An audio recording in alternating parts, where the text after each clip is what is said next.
오늘 말씀은 마태복음 12장 1절부터 21절까지입니다. 그때 예수께서 안식일에 밀밭 사이로 가실새 제자들이 시장하여 이삭을 잘라 먹으니 바리새인들이 보고 예수께 말하되 보시오, 당신의 제자들이 안식일에 하지 못할 일을 하나이다. 예수께서 이르시되 다윗이 자기와 그 함께한 자들이 시장할 때에 한 일을 읽지 못하였느냐.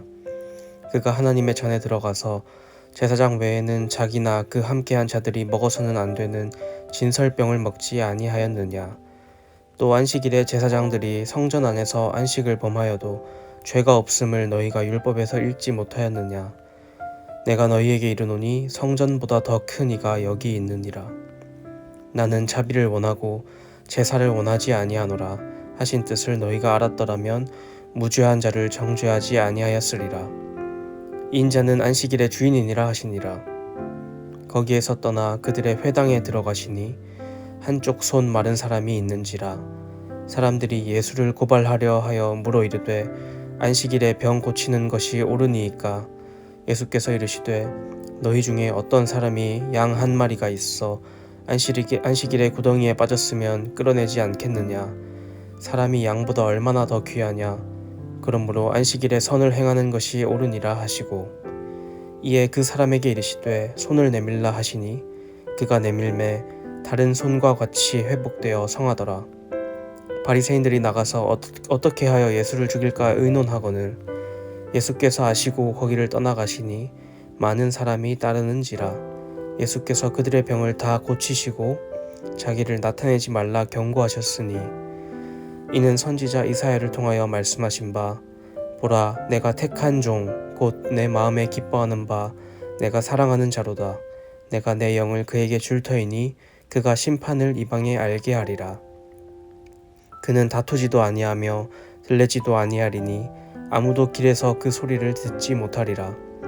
상한 갈대를 꺾지 아니하며 꺼져가는 심지를 끄지 아니하기를 심판하여 이길 때까지 하리니 또한 이방들이 그의 이름을 바라리라 함을 이루려 하심이니라. 아멘.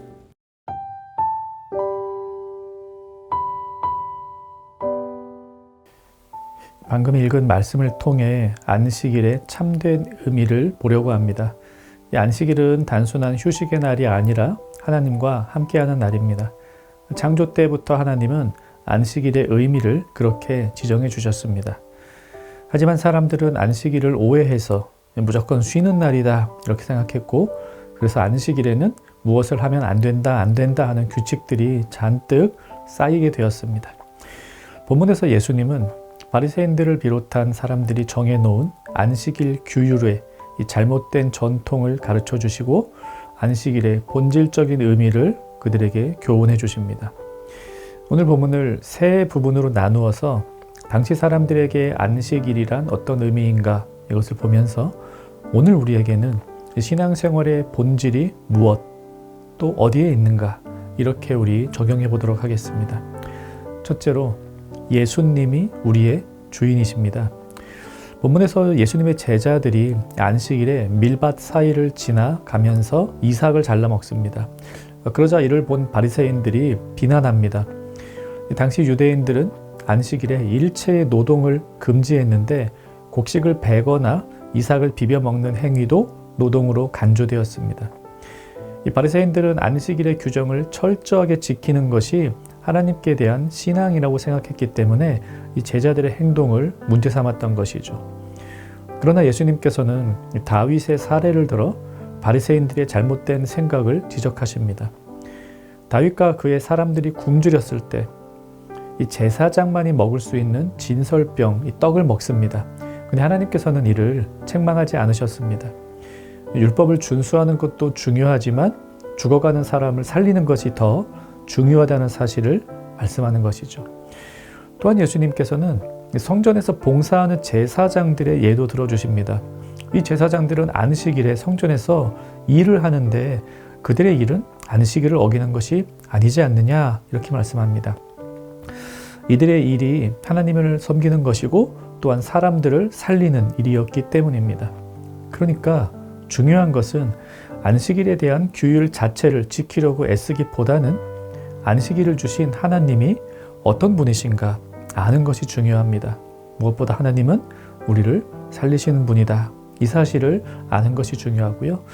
이것은 오늘 우리의 신앙생활에도 적용됩니다.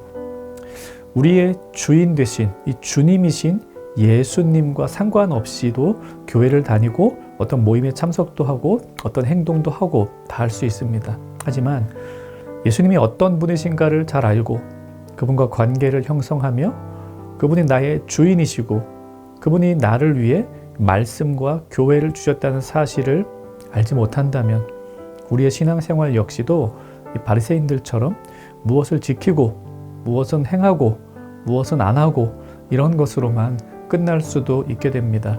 가장 중요한 것, 예수님과의 관계, 예수님이 어떤 분이신가, 그분은 나의 주인이시다 라는 사실을 기억한 채로 신앙생활을 하는 것입니다. 둘째로, 신앙은 사람을 살립니다. 9절부터 13절까지 예수님은 안식일에 병자를 고쳐주십니다. 그러자 그것을 본 유대인들이 비난합니다. 안식일에 의료행위, 즉 노동을 했다는 이유입니다. 예수님께서 말씀하시죠. 너희 중에 어떤 사람이 양 한 마리를 가지고 있는데 그것이 안식일에 구덩이에 빠졌다면 끌어내지 않겠느냐. 가축은 재산입니다. 즉 너희 재산을 잃을 위기가 닥치면 안식일이라고 해도 노동을 해서 그것을 살리지 않겠느냐라는 것입니다.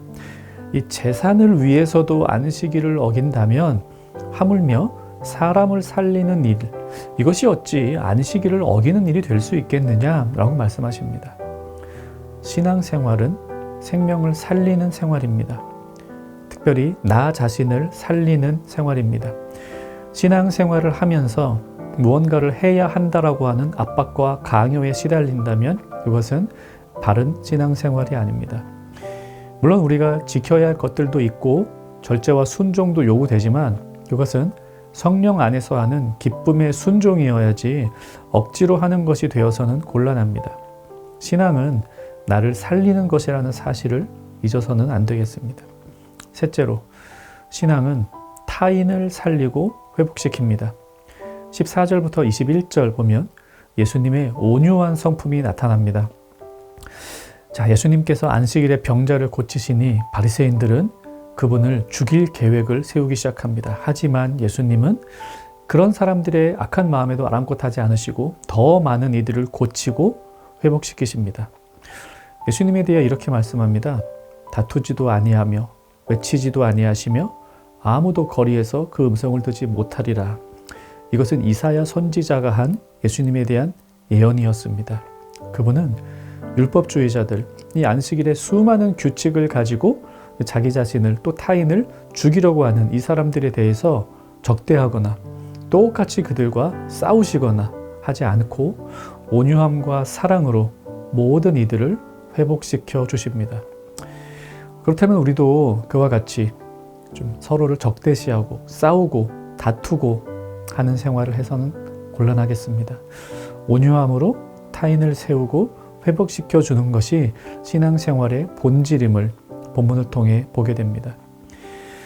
오늘 본문은 안식일에 대한 이야기이지만 우리는 오늘 안식일을 지키며 살아가진 않죠. 그래서 우리 신앙생활 전반에 걸쳐서 적용을 해보았습니다. 세 가지 기억합시다. 신앙생활은 예수님을 주인으로 모시는 생활입니다. 신앙생활은 나를 살리는 생활입니다. 신앙생활은 싸우고 우기는 것이 아닌 온유함으로 서로를 회복시키는 생활입니다. 말씀 생각하며 기도합시다. 예수님이 나의 주님이시라는 사실을 잊지 않고 늘 고백하게 하옵소서. 나를 살리고 타인을 살리는 신앙생활을 하게 하옵소서. 오늘 하루 주인 되신 예수님과 함께하는 청년가족 되기를 바랍니다.